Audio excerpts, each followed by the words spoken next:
તો ઘણીવાર છે એ આપણા ધ્યાનમાં નથી હોતું, પણ આપણા એક એક શબ્દો અથવા તો જે મૂલ્યાંકન છે એના આધારે વ્યક્તિ છે એ ક્યારેક વિશેષતાના ભાવમાં, અહંકારના ભાવમાં, અને જો એ ઠીક ના હોય તો ફ્રસ્ટ્રેશનના ભાવમાં, ડિપ્રેશનના ભાવમાં, અને અલ્ટિમેટલી ઇટ લીડ્સ ટુ, જ્યારે વ્યક્તિને કોઈ જગ્યાએથી સુખની અપેક્ષા રહેતી નથી ત્યારે એ સુસાઇડ કરે છે. પ્રશ્ન આવ્યો હતો ને વચ્ચે, તમે જ પૂછ્યો હતો ને કે કોઈ અહીંયા પૂછતું હતું કે સુસાઇડ શું કામ? સુસાઇડ એટલા માટે કરે, કારણ કે એનું છે એ યથા યોગ્ય સન્માન થયું નથી, જેવું છે એવું આકલન નથી થયું, અંડર ઇવેલ્યુશન થયું છે, એના કારણે સુસાઇડ, એના કારણે સુસાઇડ. તો એટલા માટે ઓવર ઇવેલ્યુશન કે અંડર ઇવેલ્યુશન એ બે છે એ અપમાનજનક છે. એવી રીતના ત્રીજું છે એ નિર્મૂલ્ય, અધરવાઇઝ ઇવેલ્યુશન. તો અધરવાઇઝ ઇવેલ્યુશન છે એ પણ ઘાતક છે. અધરવાઇઝ ઇવેલ્યુશન એટલે શું? તો કે જે છે એના કરતાં કંઈક અલગ જ મૂલ્યાંકન કરવું. તો જે છે એના કરતાં અલગ મૂલ્યાંકન એટલે શું? દાખલા તરીકે આપણા ઘરે છે એ કોઈક મહેમાન આવ્યા અને આપણું બાળક છે એ રમે છે, તો રેમાં રાખે છે, આપણે બોલાવીએ છીએ, મહેમાન આવ્યા થોડીક વાર અહીંયા બેસ, એ સાંભળતું નથી. ફરીથી આપણે બોલાવીએ છીએ તો એ સાંભળતું નથી. પછી આપણે ગુસ્સે થઈને એમ કહીએ ઢોર જેવો છે, ડોબા જેવો, ક્યારેય માને જ નહીં, જળ જેવો છે. આ આપણે શું કર્યું એનું? Otherwise evaluation. અધરવાઇઝ ઇવેલ્યુશન એટલે શું? તો કે માણસમાંથી એને બાકાત કરી દીધો, માણસ ન ગણ્યો, એને કીધું અધરવાઇઝ ઇવેલ્યુશન. તો જ્યારે આપણે વ્યક્તિ સાથે, માણસ સાથે, માણસ સિવાયનું મૂલ્યાંકન કરીએ છીએ, બીજી અવસ્થા સાથે એને આપણે કમ્પેર કરીએ છીએ, તો એને કીધું અધરવાઇઝ ઇવેલ્યુશન, અન્યથા આકલન. તો એ પણ છે એ અપમાનજનક જ છે, અને એ પણ આની જેમ છે એ કાં તો છે એ તમને વિશેષતા તરફ લઈ જશે, કાં તો છે એ જો નેગેટિવ હશે તો એ તમને, તો આ બે જ સ્થિતિ ઉપર લઈ જશે. એટલા માટે સાચું મૂલ્યાંકન કરવું એ આપણી બાધ્યતા છે. તો જે મેં હમણાં એક્ઝામ્પલ કીધું, એક્ઝામ્પલમાં મા બાપે છે એ દીકરીનું સાચું મૂલ્યાંકન કર્યું ના, સૂચનાના આધારે ઓવર ઇવેલ્યુશન કર્યું અને રૂપના આધારે અંડર ઇવેલ્યુશન કર્યું. તો એના કારણે છે એ જે પરિસ્થિતિ અત્યારે છે એ છે. એટલા માટે જો આ તમારો પ્રશ્ન હતો એટલા માટે એને આપણે થોડુંક ડિટેલમાં લીધું. તો ઓવર ઇવેલ્યુશન એપ્રિશિએશન સુધી ઠીક છે, પ્રશંસા આપણી એપ્રિશિએશન સુધી ઠીક છે, એની અંદર વિશ્વાસ આવે એના માટે. પછી એની અંદર શું સ્થિતિમાં ગેપ છે એ પણ નહીં આવવો પડશે. એટલા માટે સમયના રેફરન્સમાં સાચું મૂલ્યાંકન, આને કીધું એ જ નિરંતર સુખવાળું છે. સાચું મૂલ્યાંકન કરવું, રાઈટ ઇવેલ્યુશન કરવું, એ જ છે એ સુખદાયી છે. એનાથી પોતાના પ્રત્યેનો વિશ્વાસ વધે છે. કેવી રીતના? તો કે જેટલું મેળવું છે એનું એપ્રિશિએશન, જેટલું બાકી છે એના તરફ ધ્યાન આકર્ષણ, એટલે બાકી છે એ દિશામાં ધીમે ધીમે તમે જુઓ તો આવડત વધે છે. એના કારણે નિરંતર સુખ તરફ આપણે જઈએ છીએ. તો અત્યારે આપણે જોઈએ, જ્યારે આપણે રાઈટ ઇવેલ્યુશન નથી કરતા ત્યારે હાલ જે સન્માનના આધાર છે એ આ રૂપ, બળ, ધન, પદના આધારે છે. તો રૂપ તો કાળા ઘોડાના આધારે, ઊંચા નીચાના, કદરૂપાના આધારે આપણે વ્યક્તિ કેવો છે એનું મૂલ્યાંકન કરીએ છીએ. એના આધારે આપણે નક્કી કરીએ છીએ કે આપણે એને સન્માન દેશું કે નહીં. આવું છે કે નહીં? બરોબર. અને આના કારણે જ છે એ જે અત્યારે કોસ્મેટિક્સનો જે બિઝનેસ છે એ કેના કારણે છે? આના કારણે જ છે. તો હકીકતમાં વ્યક્તિ કેવું દેખાય છે, રૂપ કેવું છે, એ રૂપ છે એના માટે વ્યક્તિએ પોતે કોઈ મહેનત નથી કરી. એ તો કુદરતી જે રીતના, જેવા મા બાપ એના છે એ રીતના જીનેટિકલી એનું રૂપ છે. પણ જ્યારે આપણે એના આધારે કોઈને આપણે આકલિત કરીએ છીએ અને એ સન્માનનો આધાર, તો તમે જુઓ તો પહેલેથી આપણા સમાજમાં, આપણે આ પહેલાંય વાત કરવાની ટ્રાય કરી હતી કે સ્ત્રીઓ છે એના માટે સન્માનનો આધાર એનું રૂપ, દેખાવ પહેલેથી રહ્યો છે કે નહીં? સ્ત્રીઓને સન્માનનો આધાર છે એ શું છે પહેલેથી તમે જો, એટલા માટે એ બાજુ પ્રેરણા છે કે નહીં? સ્ત્રીઓને માટે પ્રેરણા છે એ બાજુ જ છે વળવાનું. કા તો કે એના સન્માનને આપણે કેની સાથે જોડ્યું છે? રૂપ સાથે. હવે તમે વિચાર કરો, કારણ કે અમે કોલેજમાં ઘણી વાર આ ચર્ચા કરતા હોઈએ છીએ, તો રૂપ તો છે એ કુદરતી છે. જે આબોહવામાં, જે પરિસ્થિતિમાં, જે વાતાવરણમાં, જે કામકાજમાં વ્યક્તિ રહે છે એ આધારે એનું રૂપ બને છે.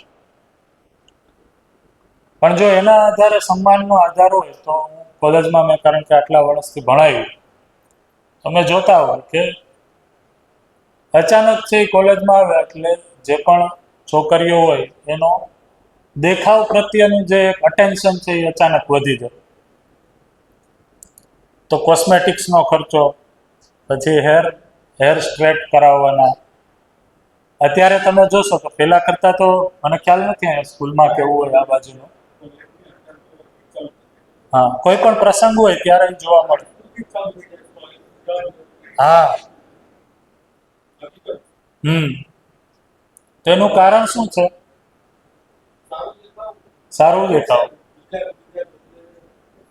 આકર્ષણ. તો એનાથી આકર્ષણથી ઈચ્છા શું છે? સન્માન મેળવવાની. કારણ કે સન્માનનો આધાર આપણે છે એ શું ગણ્યો? રૂપ. હવે સન્માન તો બધા જ વ્યક્તિને જોઈએ જ છે, નિરંતર જોઈએ છે. અને હવે ટેકનોલોજીના કારણે બધા લોકો રૂપવાન તો થઈ ગયા છે. ઘણી બધી સર્જરી હવે તો આવી ગઈ છે. તમે જોતા હશો ઘણા બોલિવૂડ સેલિબ્રિટીઝના ન્યૂઝ આવતા. તો રૂપને સન્માન સાથે જોડી દીધું, અને સન્માન માણસની નિરંતર આવશ્યકતા હોવાથી રૂપ ઉપર છે એ આકર્ષણ અને રૂપ માટે કામ. હમણાં છે એ અમારી સ્કૂલમાં છે એક પ્રોગ્રામ હતો, તો એક ગેસ્ટ આવ્યા હતા. ગેસ્ટ એક વોટ્સએપમાં ઘણો વિડીયો એક વાયરલ થયો છે, દેખાડ્યો. આપણા અત્યારના જે રાષ્ટ્રપતિ છે, રાષ્ટ્રપતિ કોઈ સ્કૂલમાં ગયા હશે, સ્કૂલમાં છે એ લેક્ચર લીધો, ત્યારે કોઈ એક છોકરીએ, દીકરીએ એને પ્રશ્ન પૂછી લીધો કે તમે ત્યારે મેકઅપ કેમ નથી કરતા? તેની આખી સ્ટોરી છે. હા, જોયો હશે, કારણ કે વાયરલ વિડીયો છે, તો ઘણા લોકોએ જોયો હશે.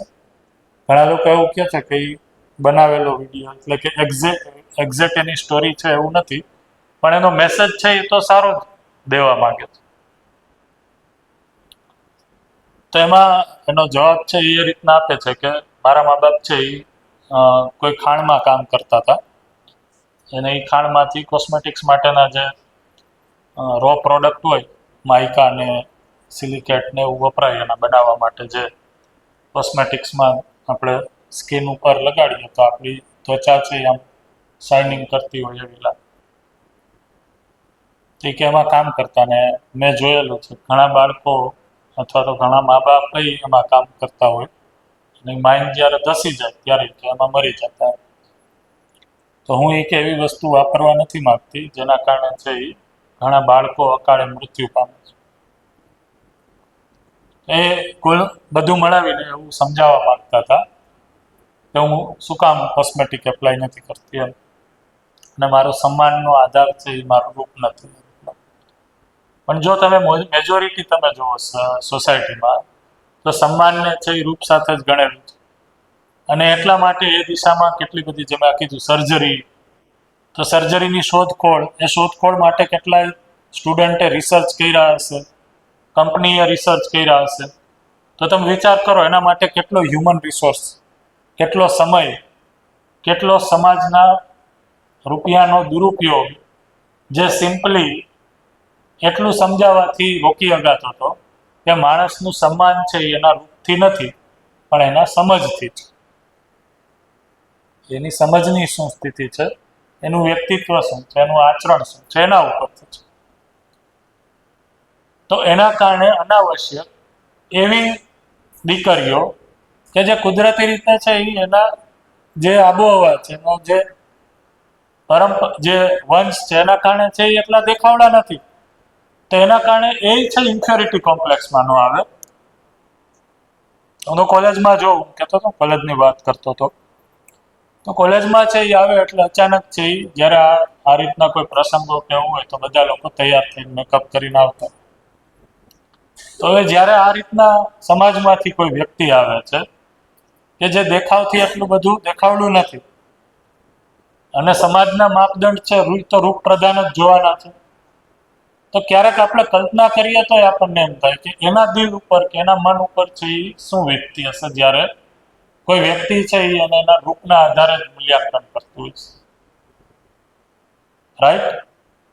તો સમાજનું જે મૂલ્યાંકન છે એવી જ રીતના કાળા ગોરાના રીતના ઊંચા નીચાનું મૂલ્યાંકન કદરૂપાના આધારે મૂલ્યાંકન કરીએ છીએ.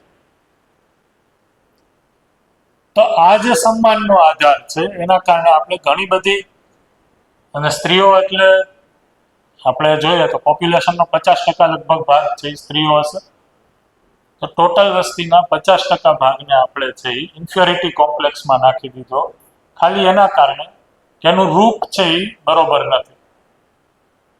અને મોટા ભાગની આ જે એડવર્ટાઇઝમેન્ટ છે એ દેખાડે છે તો એ પછી એ કપડાની એડવર્ટાઇઝમેન્ટ હોય કે કોસ્મેટિકની એડવર્ટાઇઝમેન્ટ હોય, શું તો કે તમે જેવા અત્યારે છો એ બરોબર નથી દેખાતા, અને બરોબર કઈ રીતના દેખાશો જો અમારી તમે પ્રોડક્ટ ખરીદશો તો.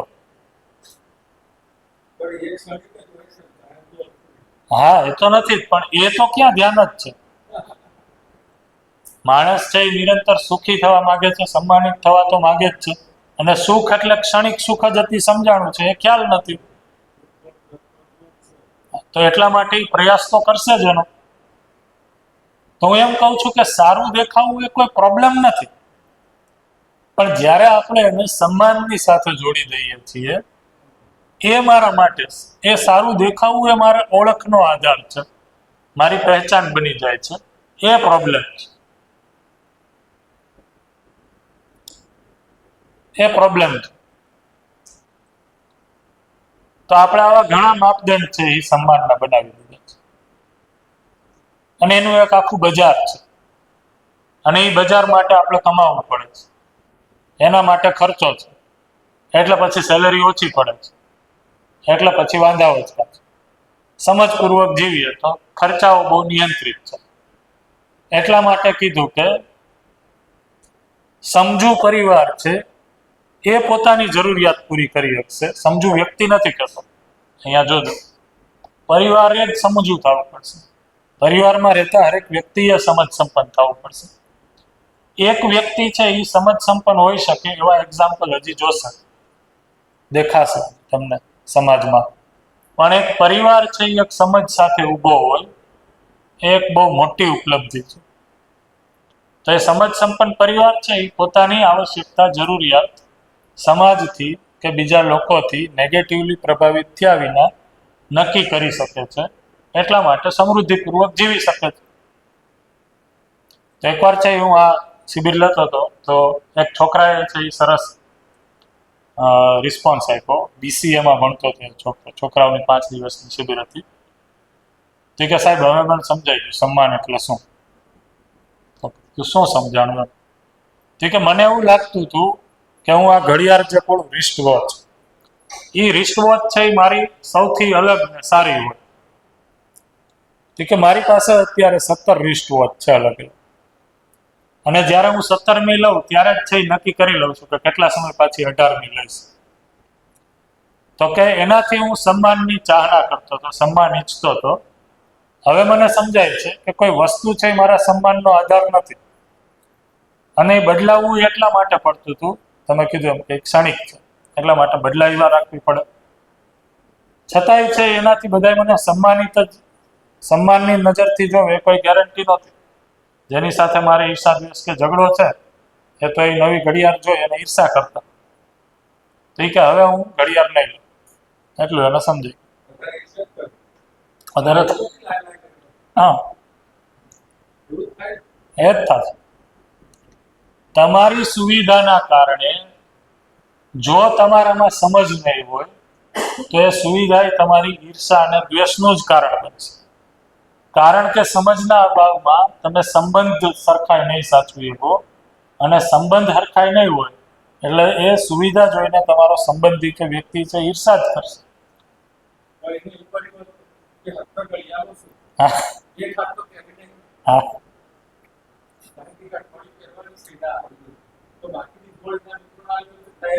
હા એ તો સમજ પેલા પોસિબલ નથી ને, એ તો સમજ પેલા પોસિબલ નથી ને. એમ હા સાચી વાત. એકવાર હું આવી રીતના શિબિર લેતો હતો.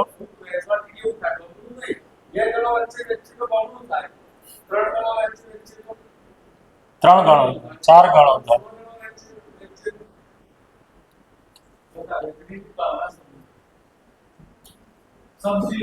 હમ હમ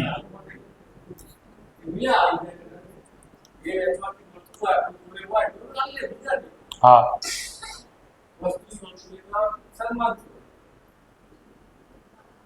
તો એકવાર હું આવી રીતના શિબિર લેતો હતો ત્યારે વચ્ચે હમણાં એકના સૂત્ર કીધું હતું, સૂત્ર બોલ્યો कि जिसके पास जो होगा वो उसका बंटन करेगा, बांटेगा. પછી મેં ઉદાહરણ આપ્યું કે સુખી આદમી સુખ વેચશે, બરોબર. એવી રીતના બે ત્રણ ઉદાહરણ આપ્યા. દુઃખી આદમી દુઃખ વેચશે. તો સ્ટેજ ઓડિયન્સમાંથી કોઈ ઊભું થઈને કીધું, એ કે સાહેબ પૈસાદાર વ્યક્તિ હોય પૈસા તો નથી વેચતો. તો એ કે આ તો તમારો સિદ્ધાંત ખોટો પડ્યો કે जिसके पास जो है वो उसे बेचेगा, बांटेगा ही. શું કહો છો? મને ખબર પડી ગઈ. હા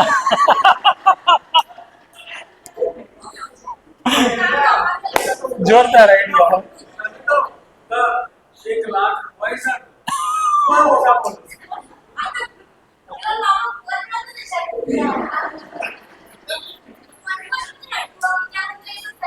સાચી વાત.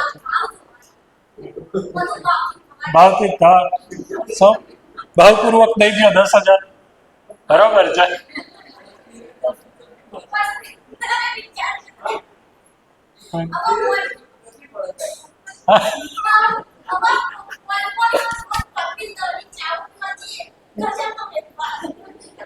એટલે તમારું નામ શું?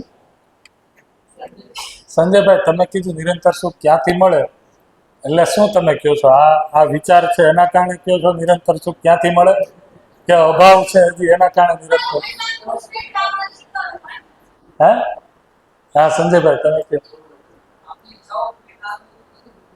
હા તો છે, એટલા માટે જ ઈચ્છાઓ પૂરી કરવાની જ વાત છે.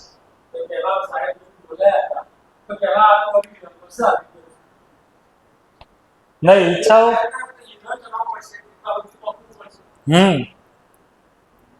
ઈચ્છાઓ પૂરી કરવાની જ વાત છે, પણ અસ્તિત્વમાં છે એ જે સાચી ઈચ્છાઓ છે એ પૂરી થાય. અસ્તિત્વમાં અસ્તિત્વ વિરોધી ઈચ્છાઓ કઈ રીતના પૂરી થશે? એટલા માટે તો જેની પાસે દુનિયાની બધી જ સંપત્તિ છે એ વ્યક્તિ અફસોસ સાથે, બરોબર. તો કંઈક છે એ મિસિંગ છે. હા, મિનિમમ જે આપણે સુવિધા જીવવા માટે જોઈએ જ છે એ તો હોવી જ જોઈએ, એમાં કોઈ પ્રોબ્લેમ નથી. એ નહીં હોય તો તમે સમજવાનું કામ નહીં કર્યું. એટલા માટે હું શું કરું છું, ધારો કે એનો બહુ પ્રોબ્લેમ હોય તો પહેલા એની ઉપર કામ કરી લઈએ.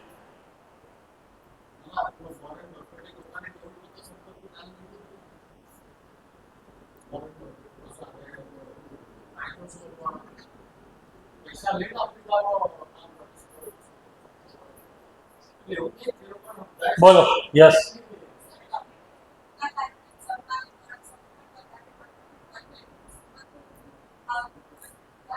વધારે પડતું રૂપ હોય એને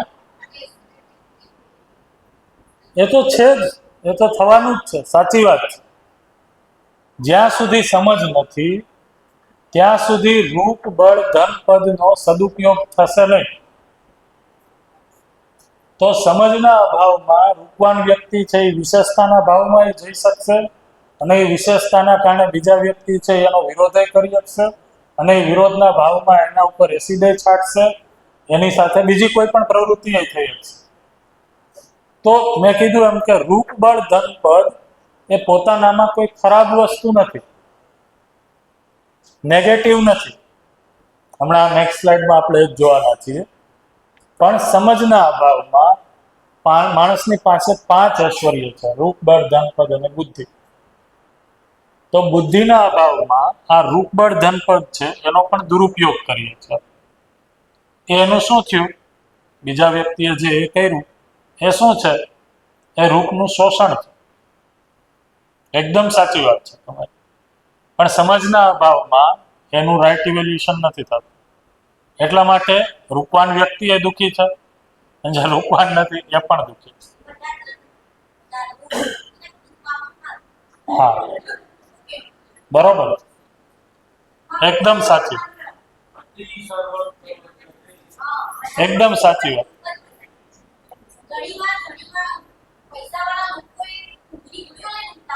એકદમ સાચું.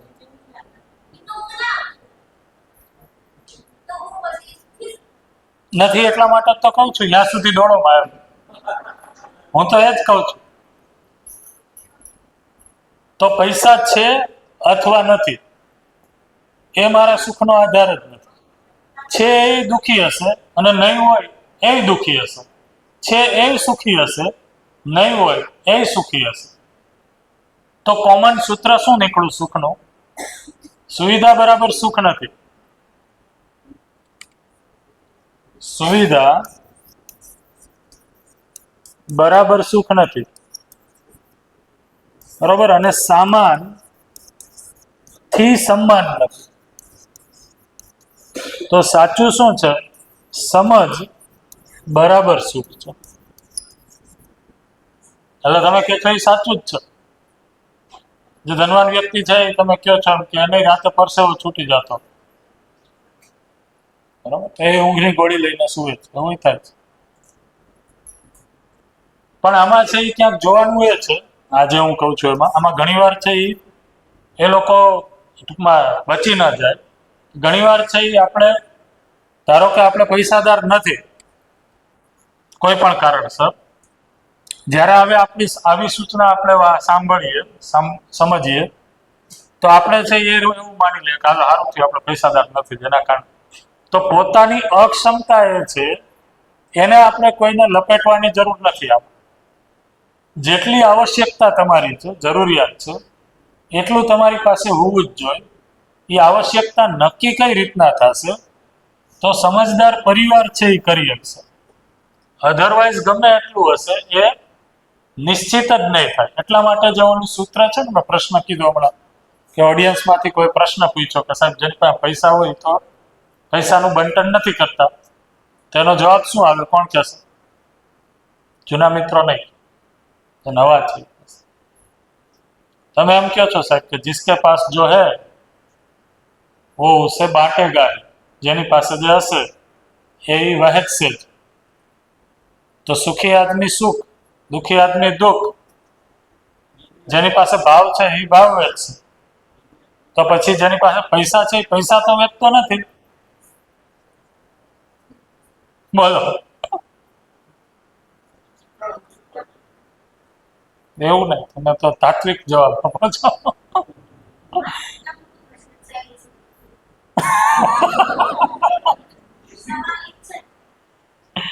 હા, સાચી વાત. હું 7 દિવસથી આ મહેનત એ કરું છું કે પૈસો મોટામાં મોટો પ્રશ્ન છે, એની જગ્યાએ સમજ છે એ મોટામાં મોટો પ્રશ્ન બની જાય. કારણ કે સમજ હશે તો પૈસા કમાવાની જરૂરિયાત કેવી રીતના પૂરી કરવી ખ્યાલ આવશે. નહીતર આપણે પરિસ્થિતિ ઉપર દોષ કર્યા રાખશું, દોષારોપણ. કયો જાય? ચાલ, આનો શું જવાબ આવે? પૈસાદાર આદમી પૈસા તો વેચતો નથી ને જૂના વ્યક્તિ કહેશે, સોરી, નવા વ્યક્તિ કહેશે, જૂના નહીં. તમે તો શિબિર સાંભળી છે, ઓનલાઈન તો સાંભળેલી છે, ઓફલાઈન પેલી છે. પેલા આમાંથી કોઈ ટ્રાય કરે, પછી આપણે તમને પૂછશે કયો છે, શું લાગે? ટ્રાય તો કરો. આપણે ક્યાં પૈસા હારી જવાના જ, ખોટું બોલો તો. પછી આપણો 10,000 વાળો, એનાથી ઓલો 10,000 વાળો સવાલ મળવાનો છે. એનો જવાબ તો જ મળશે તમને, તમે આમાં ટ્રાય કરશો.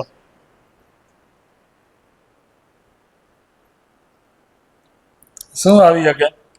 આ બાજુથી તમે બે બહેનો છે એમાંથી કોઈ ટ્રાય કરો છો, શું લાગે?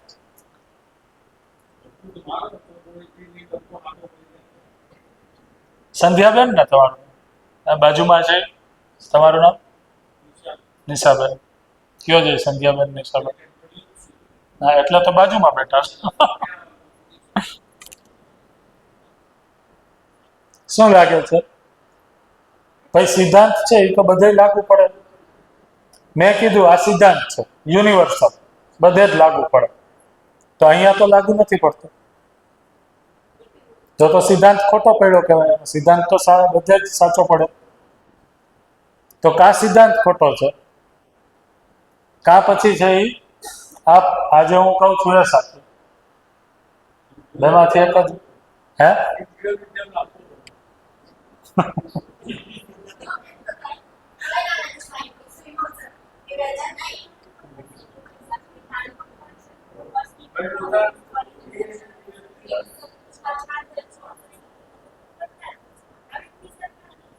હા, રાઈટ.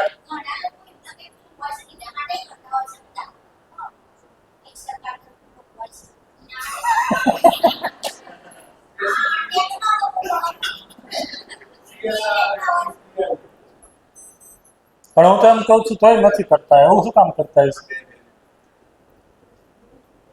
તમે જે કહો છો એ બરોબર છે, મને સમજાણું કે અમુક વ્યક્તિ છે એ કરતા હોય, બધા સરખા ન હોય. પણ હું એમ કહું છું કે સિદ્ધાંત છે એ તો બધાને લાગુ પડશે ને. એવું તમને આવડી ગયો? શિબિરની ભાષા આવડી ગઈ તમને? શિબિરની ભાષા આવડી ગઈ? હમ.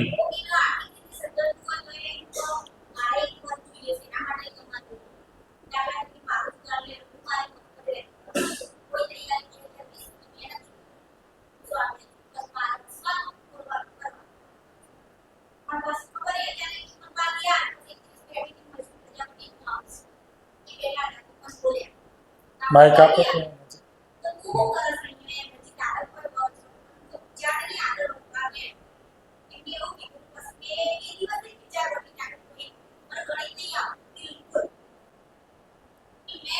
શું વિષય છે તમારો? મારો વિષય તો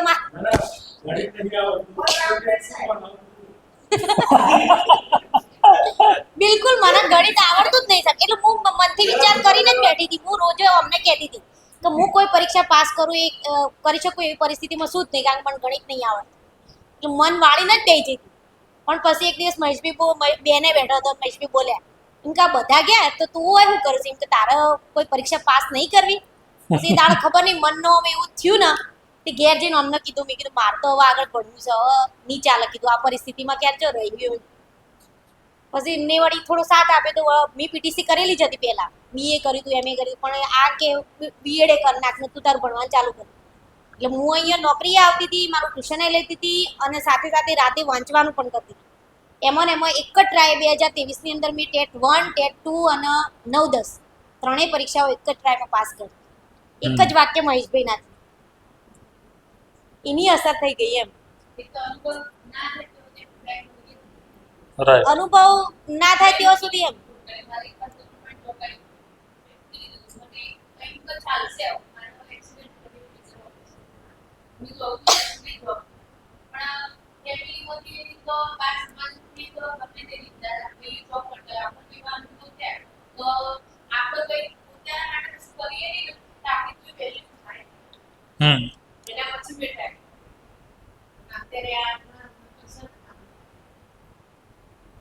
હમણાં ક્યારે છે? અમારે કાલ રાત્રે આવી તારીખ 15 થી ચાલુ. જોઈનિંગ તો